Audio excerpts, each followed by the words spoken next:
we are delighted to introduce you to our keynote speaker, Ms. Robin Tinnon, the Executive Director of We All Rise African American Resource Center.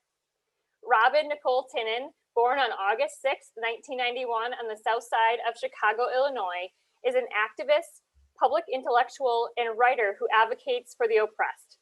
Currently an executive director for We All Rise African American Resource Center, she strives to help Black youth and their families break generational curses, heal, and find the support and connections they need in order to thrive.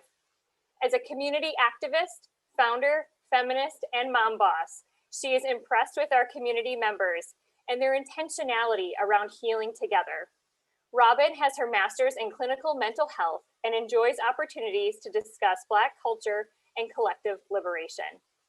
As a reminder, we will be taking questions at the end of Robin's keynote address, and you can put those in the Q&A section located on the bottom toolbar of your webinar. And we'll try to get to as many as we can. So it is my honor to introduce to you a colleague and a friend, our keynote speaker, Robin Tinnon. Thank you. Good morning, everybody.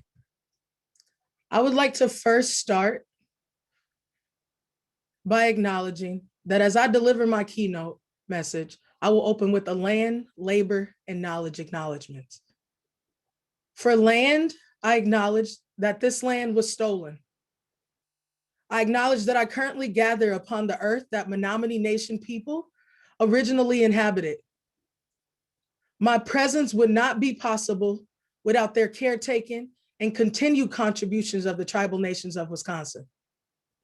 For labor, I acknowledge the labor of Black and brown people who have come before me, who have for generations sacrificed their lives to build this place I now call home.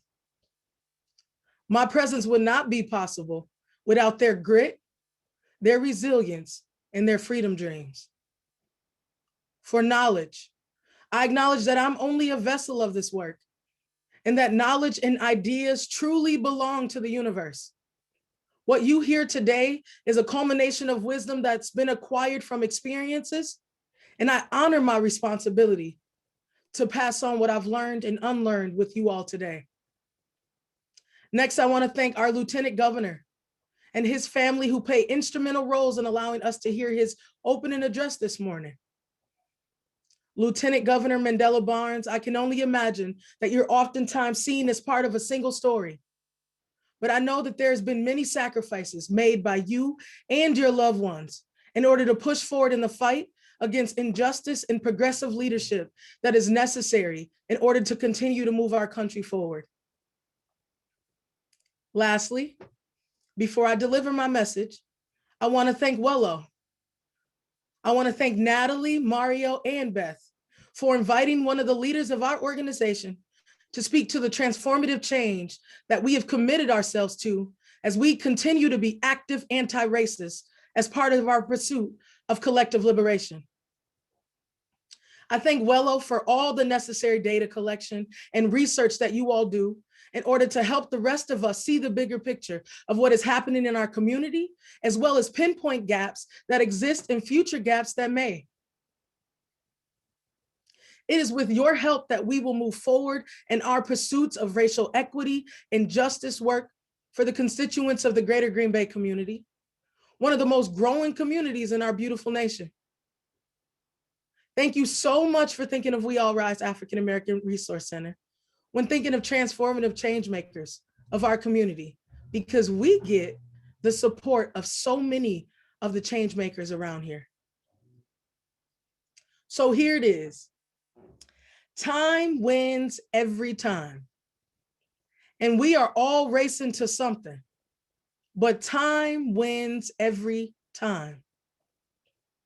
A few weeks ago, I got a call that said Wello was putting on their yearly health summit that I've been a participant of in the past. And this year they wanted me to be the keynote. Before I hung up with Natalie, their executive director, I had already accepted the offer, knowing that it is my honor and privilege to speak to the community about the ideas of transformative change, Black culture, and collective liberation.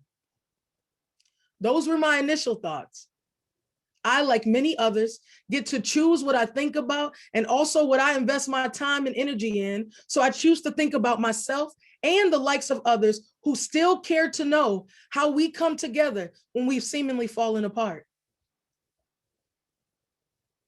Does any American just get geeked about opportunities like this and stay that way? No.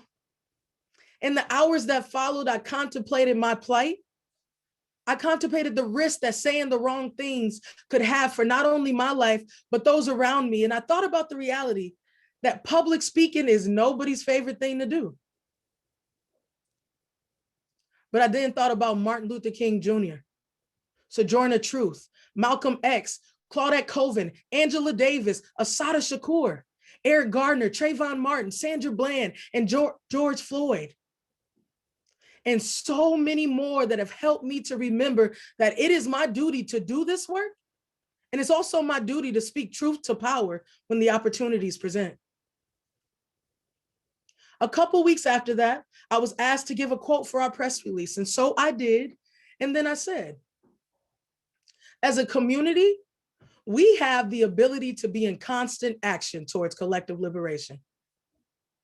It is not enough for us to continually discuss the suffering and the exploitation of those that, as primeval as our country itself, have been navigating at the margins of society. We ought to discuss reparations, truth, reconciliation, and root causes of oppression. Our country and our leaders, amidst the national uprising and pandemic, must do what we know needs to be done so that we reflect the truest values of the Americas. Black, Indigenous, people of color have actively built the foundation of our country.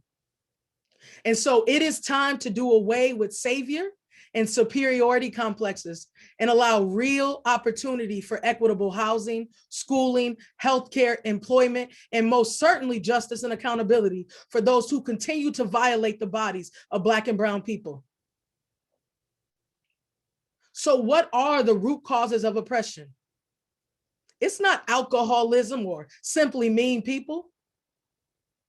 It's things like racism and capitalism, colonialism, heteronormativity, and others. The consequences of the hierarchical structures of violence and power are loneliness and early death, heartbreak, pain, substance use, anxiety, fear, health problems, suicide, self-harm, anger, isolation, and even low self-worth.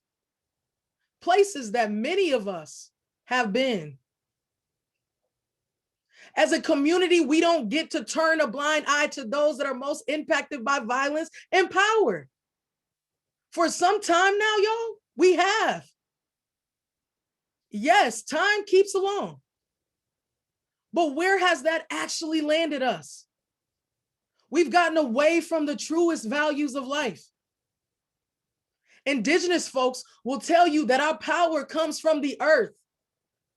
My ancestors teach me that healing is as much about us as it is about those that we care for.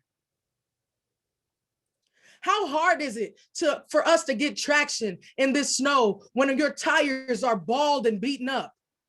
Sure, it feels good getting through the storms without many hiccups, but that doesn't erase the mothers, the children, or the families all around you that are still stuck in the ditches.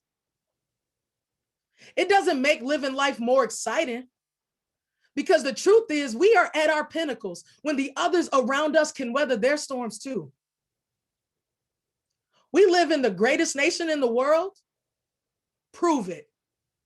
There are developed nations with no one living on the streets and without half of their Black male population in the prisons.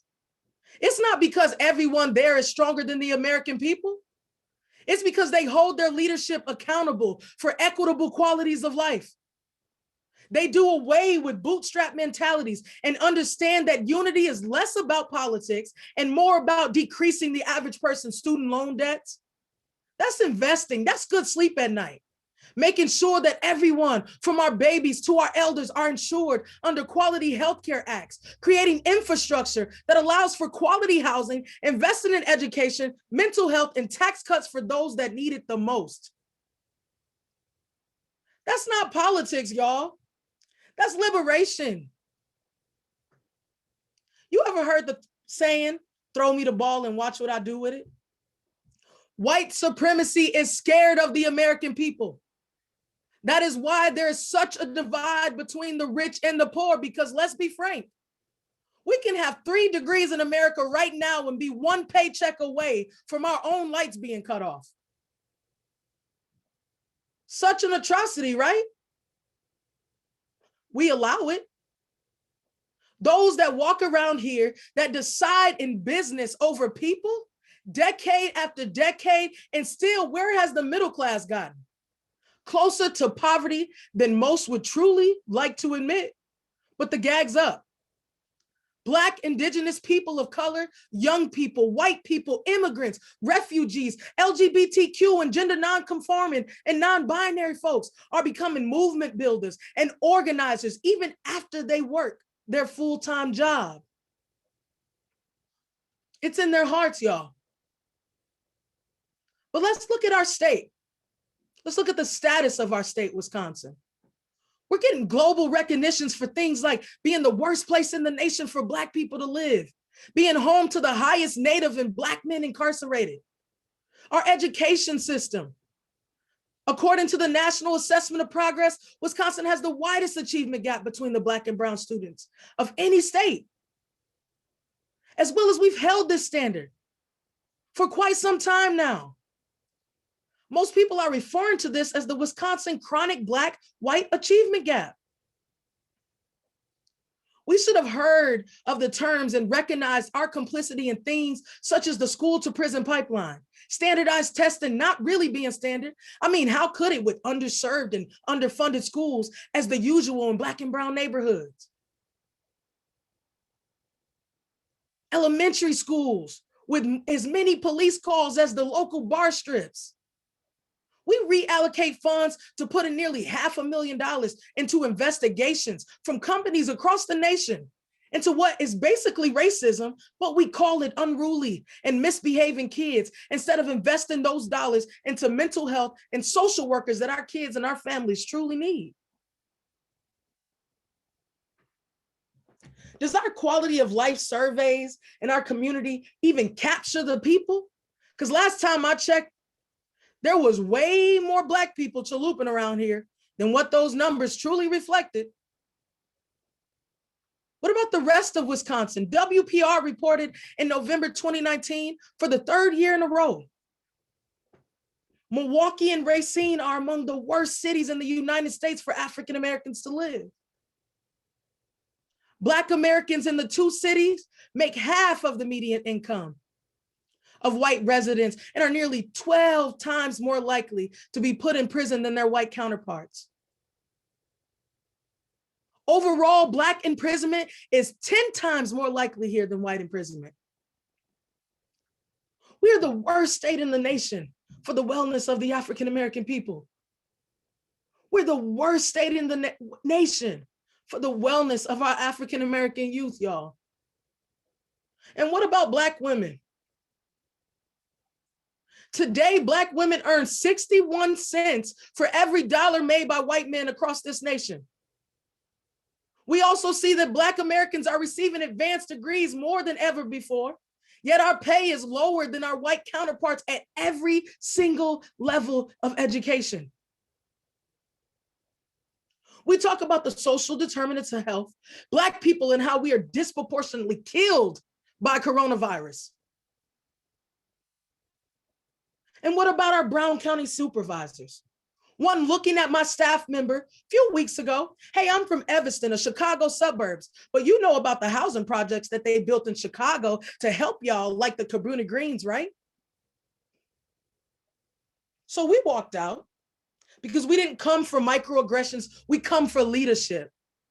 And you cannot, will not, and should not try to interconnect yourself by suburbs with our realities. But here's the kicker.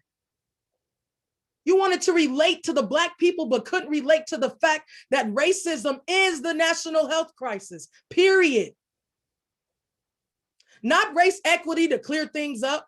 It's racism, or whatever single story we'll sit around tables and tell. It's racism. That is what's killing us. And 18 other community nonprofits told you that, so believe us. Let's talk about the 13th Amendment, or the new Jim Crow, put in place as modern day slavery. Brown County Jail has the highest revocation hold, jail expansion, and I've heard talk about a possible building of a juvenile detention center. And where there are open jail beds, there are Black people being pulled over for driving while Black to fill them. Believe me when I tell you. In 2018, 41,000 people were behind bars. 68,000 were currently on supervision. And each year, at least 129,000 people are booked through our jails, y'all. Wisconsin incarceration rates stand out internationally, not just nationally. White people make up 83% of our population in the state and 52% in our prisons and jails, while Black folks make up 6% of the population in Wisconsin, but make up 38% of our prisons and jails. And data shows that one number is steadily increasing while the other is decreasing. You take a guess. Are we just born inherently bad? The PLRA Litigation Reform Act even. Provisions contributed to the legal disenfranchisement of prisoners by effectively lifting their ability to redress wrongs and grievances through the federal court systems. One of its provisions specifically prevented those incarcerated from successfully being able to sue prison officials for mental and emotional harm unless they can prove physical injury. Almost diabolical by design, the provisions of the PLRA effectively prohibits lawsuits stemming from the psychological torture that runs rampant in the United States prison systems. There's so many significant effects on the human psyche. Corrupt and incompetent leadership, ignorance to psychological examinations that are needed, and still allowing inmates to live in squalor. We must understand that we have to appreciate the multiracial democracy. Solidarity is not just some buzzword that we shout or tweet with different color fists to our woke friends. As a community, we have to be in constant practice in order to maintain true solidarity. We have seen on national television and via Facebook entire communities be attacked and targeted because of their gender, their race, and nationality. Censoring the most marginalized and the most impacted by hierarchical structures of power and violence may sometimes feel like erasure. I wonder if we can get to a state where those that actually are erased, their tears and pain and their realities can be nurtured, understood, and even trusted as much as the pain and fragility and support given to people like Barbecue Becky. What about Golf Cart Gail? What about Coupon Carl? We all remember Permit Patty, right? But that's no joke. The reality is that the fragility of white people, which no BIPOC is responsible to, can end the life of the babies, the husbands, the moms, and even the grandmothers that make up our families in an instant. But I wonder, how many of us must be sacrificed for white comfort? The reality is many of you have gone to sleep thinking, wow, that was sad. But that's just one individual account of racism or microaggressions. While it is so common in our community that we suffer from RBF. Anyone ever heard of this term? RBF, also known as racial battle fatigue, was a term coined in 2008 by critical race theorist William Smith.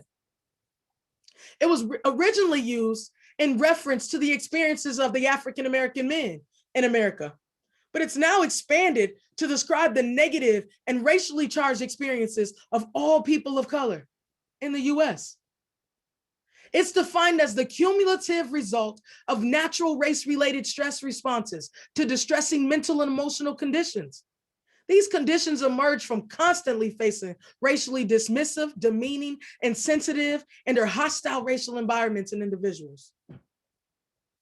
Racial battle fatigue causes people of color to experience various symptoms of mental, emotional, and physical strain, which can lead to psychological symptoms. Symptoms of RBF are suppressed immunity, increased sickness, tension headaches, trembling and jumpiness, chronic pain and even healed injuries, elevated blood pressure, pounding heartbeats. And when people of color with RBF even anticipate a racially motivated conflict, they may experience rapid breathing, an upset stomach, or frequent diarrhea and urination. Your Black employees ever take too many bathroom breaks? I'm sure there's a lot of things that happen outside of our cultural norms when we only seek to understand one culture. Here's the reality. As a community, we must be in constant action towards collective liberation, or we will repeat the statuses above again and again. A scarcity mindset underlies these attacks, and social justice organizations have shifted the narrative by using a solidarity strategy that reveals the true abundance of power that exists when all of us work together. This does not happen overnight. It requires a shared vision of liberation and an understanding that centering the most impacted may require a reevaluation of how we organize, how we operate. But by working through that decision-making process that happens when we engage in acts of solidarity, we'll gain insight in how to tackle the shifting organizational cultures. It will be our individual voices that come together in the moments that build the momentum that we need to pursue liberation. It will be our intentionality around visiting spaces that we are unfamiliar with and just being so that you can stop asking questions available to you in textbooks and that Siri can answer in a blimp, and observe the beauty that is Black and brown culture, Black and brown jokes, Black and brown language. And it is then that you will understand the fabric and the true virtue of our great nation. Black and brown people are not looking to be notarized as some superior race. We're not looking for special treatment. We simply want to thrive, to have access to good paying jobs, to provide for our families, to be able to get equitable loans and buy homes in our community, to have a fair chance to fight this virus, to have access to food. Something I know to be true is that the opposite of white supremacy is Black inferiority. So if we all participate in upholding white supremacy, we also ought to grapple with the way in which Black inferiority manifests and how we show up in the world. Anti-Blackness is a global concept. We are all responsible. We all participate in upholding white supremacy. And we have so much work to do with unpacking our anti-Blackness. As we move forward as movement builders, we must mobilize those that are most affected by injustice. We must put our energies in building larger alliances with diverse stakeholders. We must commit ourselves to believing what our survivors tell us. So how does that show up every day at our agency? We might seem like newcomers to the game, y'all, but we all rise. We rise every single day to move through the complexities of our own trauma and transformations, to seek not to judge, but to complement the uniqueness of our client situations.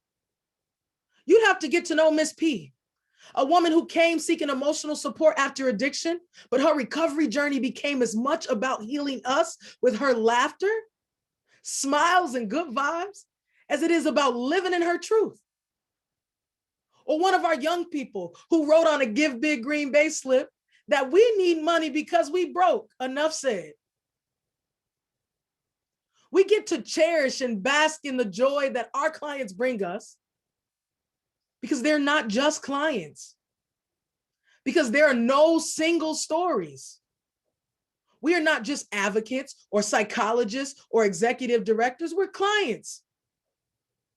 All seeking to be a part of this community because we know that there's no group of people that are more accepting.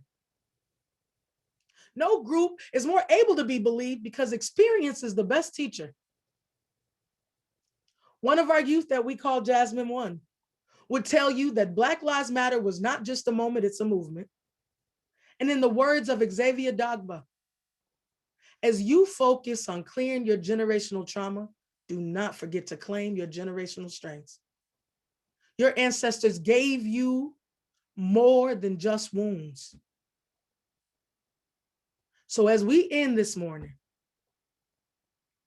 let us never forget that if we continue on in the ways that we have been, we lose every time because time wins every single time. Live your life freely, live your life abundantly. But remember that the only true reason that we all rise is to lift our hand back to pull others along with us. Thank you.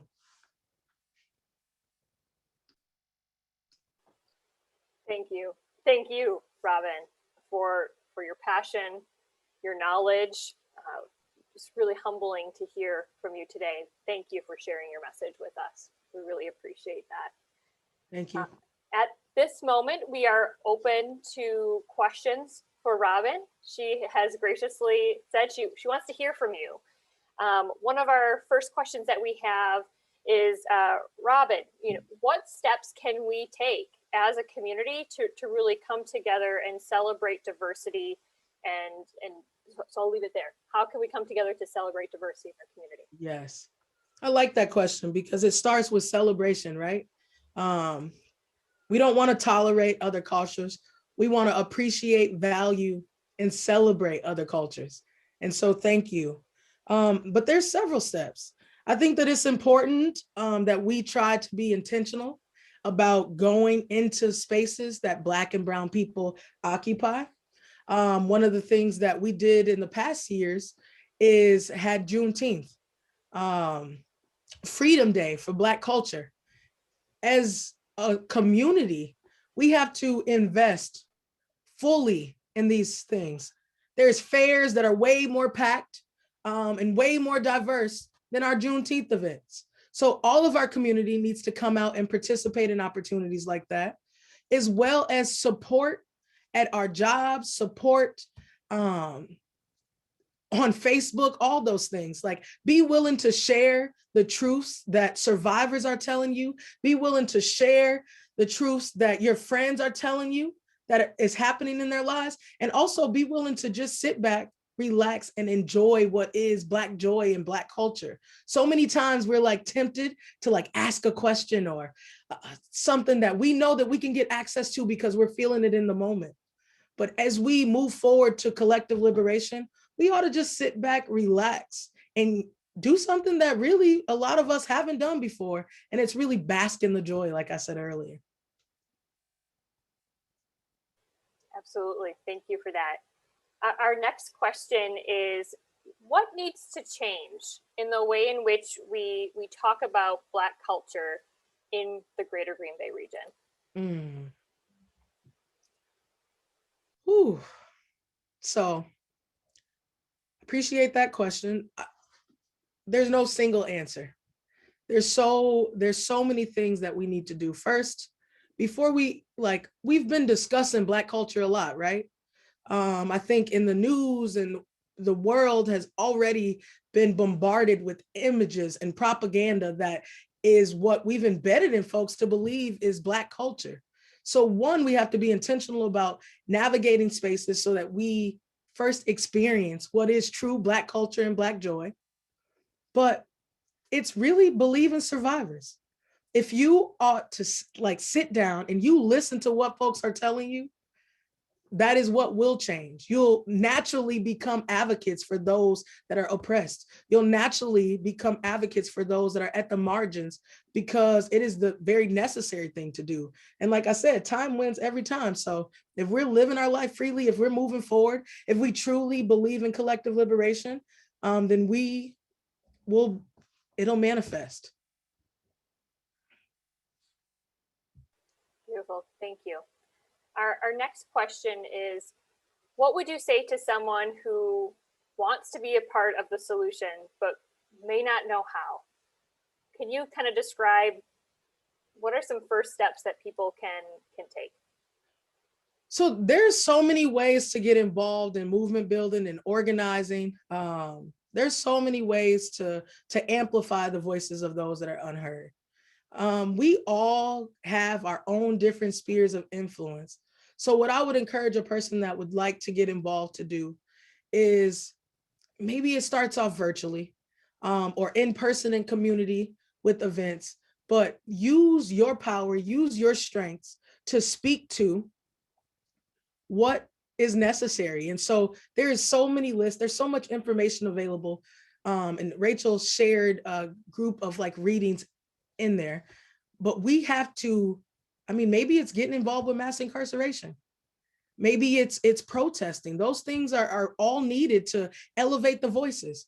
The national uprising is a true reflection of that. Our young people that went out and carried their ancestors, talked about the stories of the unheard, shared those images, actually sat back and thought about what the realities were for Black and brown folks.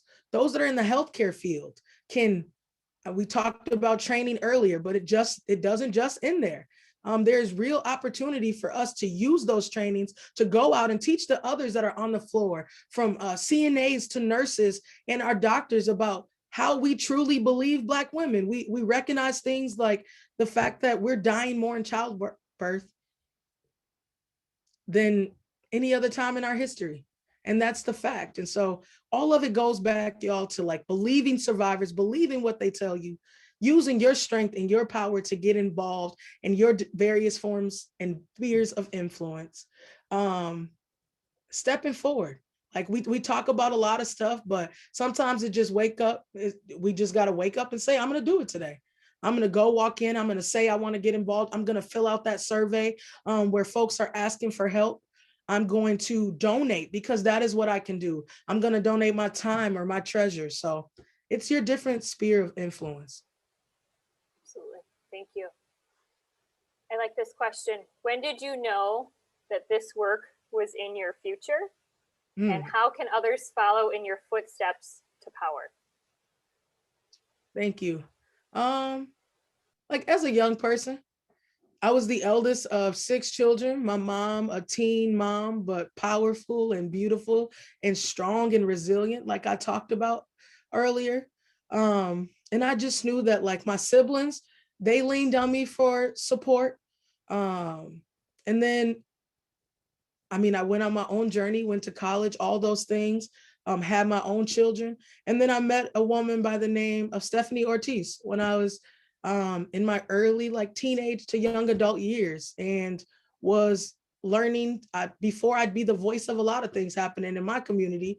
And I learned to step up, to step back, that there was so much to learn from other powerful Black and Indigenous women.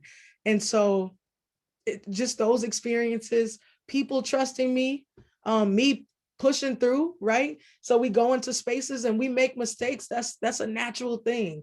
But we ought to not hide in our shells. We ought to not like just pull back, but just trust the process. But trust that time wins every time, but trust your process.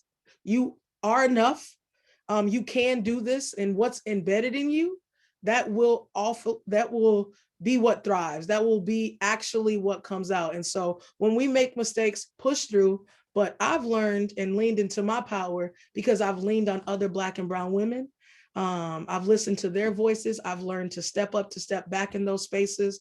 And their energy, their love, their support is what helps me every day to remember my power. So it's truly like, it's a continual thing. I was nervous this morning. I was nervous last night, and a friend of mine came over and helped. Other friends text, my siblings sent messages. So it's all those things, trusting in the people that are around you, having a really strong team, and that will show you and remind you of your power. Beautifully said. Thank you.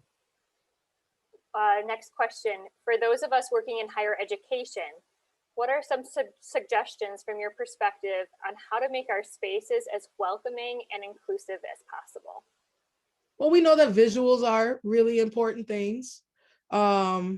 But even with visuals, we have to have folks around us that are trained in the right ways to deal with diversity. So we have to first name it as the priority that everyone in our student bodies are to be appreciated, not just accepted and tolerated, but celebrated. And so host events that represent your entire student body, have visuals around that is representative of your entire student body. Be proactive in what you need in order to get family members in the building and increase family and community engagement. I think a lot of us, like, we exist in these silos and we've talked about them so much, but there is real opportunity to get other community leaders, older kids match with younger people. Black folks really like to be around other Black folks and learn from them. That's where they feel the most safest. We don't hoard young people, but also we respect that representation matters because of all the atrocities and the genocide and the erasure that's happened in our history. And so sometimes we have to be willing in those times to step up, to step back and say, I may not be the one right now, but if I create a culture of people that come in and that celebrate and are festive with our young people, then we will ultimately grow in that culture. It's a process of trust that, like, Black, Indigenous people of color do not owe the leadership, but that is owed to your student body. So I'd keep that in mind. Thank you. Thank you. Next question. What can we do every day to decrease bias in ourselves and others and find ways to spread love for diversity? It's knowledge, y'all. Folks say that they don't know what they don't know, but we can figure it out. Like, every single day, we can actually figure it out. True to yourself, be true to others, listen to others. When somebody tells you a story, believe them. But when somebody tells you that you've done something to wrong them, or you even notice maybe physical reactions or expressions, I would encourage you to say, hey, like, I noticed that something happened. Maybe the energy shifted with your Black, Indigenous friends. Like, and call it what it is. Like, if I did something, and not asking you to talk about this right now, but I would really love to talk about it in the future. I think that that's important, being able to own that, like, in those spaces, and as we're doing this work and molding together, that we are going to make mistakes, but it is our duties to name those things, to be honest about those things, and not just hide from them. We have to live in our truths every day. And there's also some really tangible ways that you can eliminate bias. I have a list of text and readings here. There's so much knowledge that belongs to the universe that is out there. And the more that we are intentional about building ourselves up with those things in mind, the better we're going to be in those spaces, that the more influential and impactful we're going to be in those spaces, because that's really what we need to do, we ought to do, and what we want to do. Beautiful. And there are those resources in the chat. And after the summit, we will also make sure that those are sent out for attendees as well. So thank you for that. Thank you. Next question is around kids and our kids in our community. For parents of school-aged children, how can we help our kids and our local schools engage in this conversation? Ooh. There's many different ways. I think our schools, they have their trainings. There's also committees. There's what is the the group that I feel like it's always usually been representative of a lot of white moms and even like movies. But like our parent, I'm losing the word, but it's our PTA meetings, right? Like those things have to be diversified. They're already in place. There's things that are there's things that are in place at our schools that we have to recognize. We want to be more inviting for our parents and more flexible. Like there's childcare needed in those spaces. It can't be a one size fits all model to your type of inclusion. It really needs to be like, what is it that our families need to make it? Is it a phone call? Is it a Zoom call? How do we not erase folks? So if we're all going to be on Zoom, let's do that this week. But next week, these moms can make it, right? And so it's not just bending and twisting and turning to go out of your way for folks, but it's really like, what if this is exactly what we want? We have to be willing to like reshape our minds to include other people, and maybe it's not at the school because maybe those parents don't always feel safe there yet. So maybe it's outside at a park or at the local YWCA. It's really just having those conversations up front and then finding a medium. Thank you.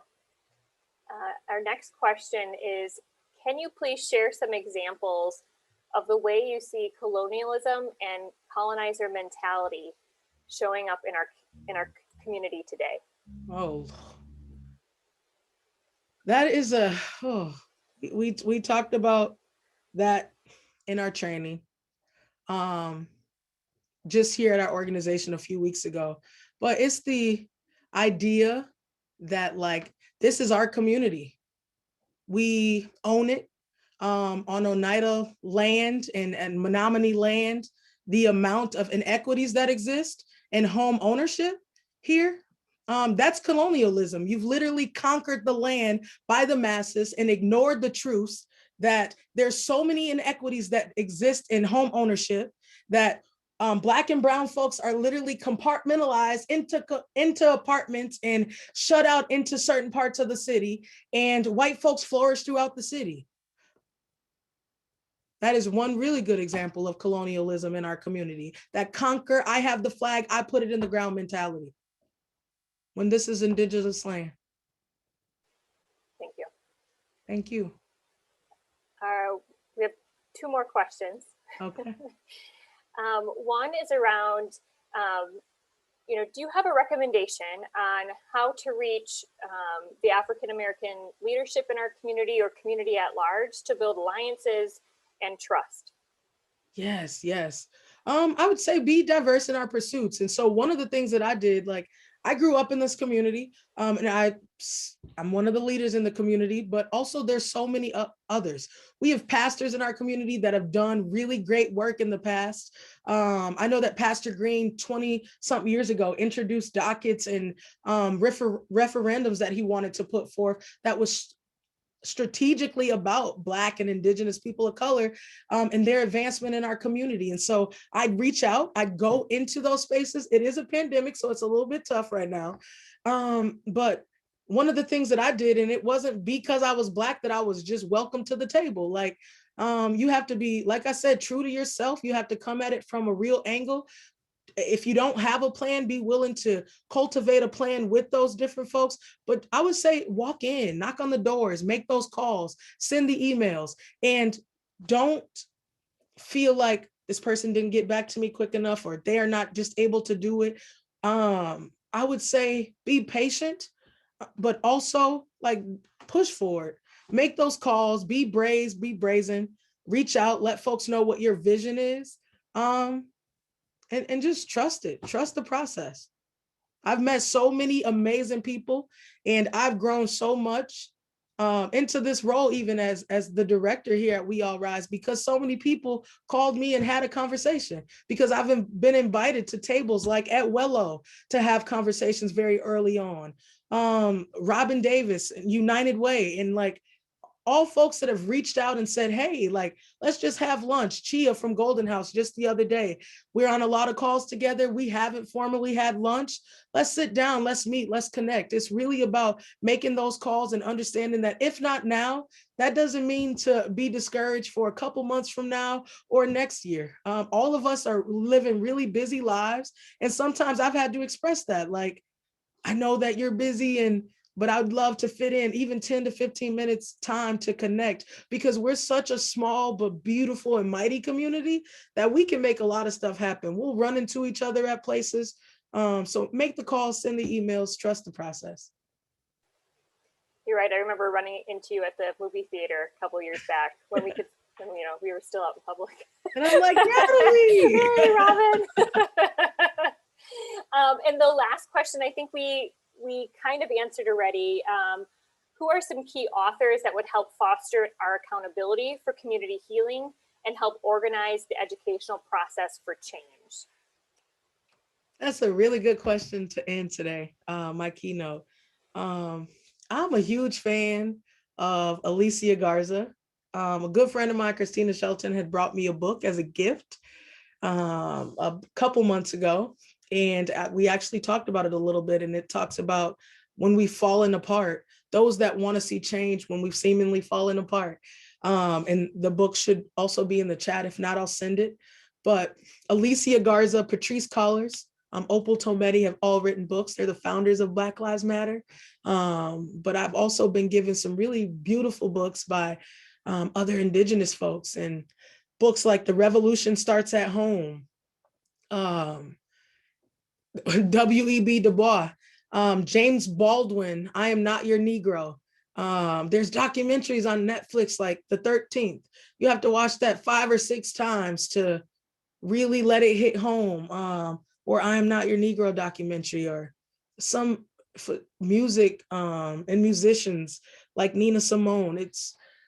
We can be really diverse in our efforts to gain the information that will help us to be more knowledgeable about Black, Indigenous people of color. We should look back, because I talk about this a lot, that there is no reconciling without truth telling. And so when we learn the true history of Black and brown people, we can really show up in spaces and be sure that happened. Because a lot of times we're often show up in spaces and we question it and we look really uncertain. But this knowledge belongs to the universe. And when you're truly committed, you'll commit yourself to doing the work before you show up in spaces, so that you can be intentional even about the questions that you ask. And you can understand that sometimes the way white folks show up in spaces, it can feel like microaggressions. It can feel like tokenizing with information that is readily available. But I have friends that have been brave and have done their work, and then they show up in spaces just to admire, enjoy, be a part of, participate in, and just radiate pure love because they've done the work before. They're not questioning survivors and our existence even. They're not colonizing, as somebody asked earlier, on our territory. They're just there to bask in the joys. Beautiful. And I know I said that was the last question, but I'm going to ask one more. There was a question that came through the chat from the Green Bay Police Department, really asking how can they be supportive? What can they do to be an ally in this work? Absolutely. So one, we have what's called Dismantling Racism training that is put on by Dr. Khadijah Kelly out of Nina. And I think that is one of the really important things that police departments across our nation should have. And it really gets to root causes of oppression, police brutality issues, and being an active anti-racist allies as a force. And so we just talked about there's no reconciling without truth telling. You have to admit that the real issues that exist, like police brutality. We have to admit that we don't have a lot of Black and brown folks that are on our forces. And it's not just because we can't find those folks to hire, but because people are afraid and they're scared, and because the realities of our history teaches us that police were formed to catch slaves. And so once we are willing to tell the truth, we'd be able to reconcile and move forward.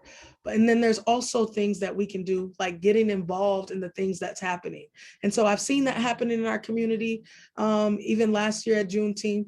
But we want to get more officers out in spaces after they've been invited or they've asked if they can be there. We want to get them more active in young people's lives. But we have to be really intentional and really strategic about how we start with having officers in spaces as prevention work, as part of prevention work for young people, because a lot of older folks, they don't feel safe in those spaces.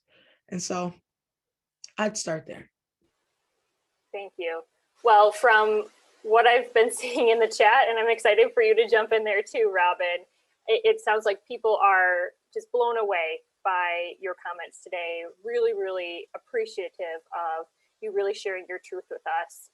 And really challenging us to have those critical conversations that we know are necessary to move this community forward as one together. So on behalf of Wello and all of our panelists, as well as our participants today, thank you so much for your time today. We really, really appreciate the work that you do each and every day for our community and with our community. I'll end by saying this. I like our community is really a beautiful community. We have so many opportunities for us to move forward in equitable and just ways. There's so many things that we have to, one, admit to ourselves, and then two, that we are actually moving through.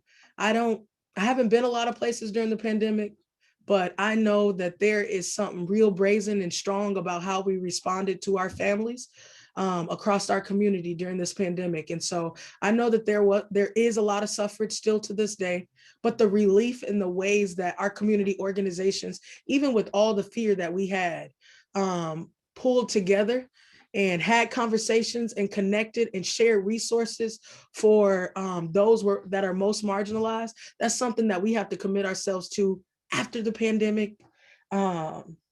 And for the rest of our lives, like, we have to respond to the most marginalized in that way. It's not just once majority is in fear of maybe possibly losing their lives to a virus that may sneak up on them and kill them because of all these unknowns. We want to act in this way and be this brazen and share this much love and solidarity for our entire lives, realizing that it is our duty to live freely. It is our duty literally to win, but time wins every time. So thank y'all.